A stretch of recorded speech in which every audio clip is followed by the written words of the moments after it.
बिस्मिल्लाहिर्रहमानिर्रहीम। अस्सलामुअलैकुम।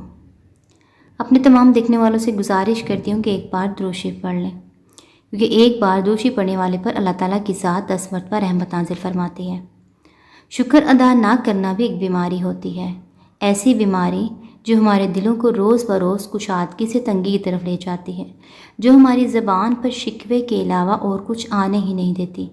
अगर हमें अल्लाह का शुक्र अदा करने की आदत ना हो तो हमें इंसानों का शुक्रिया अदा करने की भी आदत नहीं पड़ती।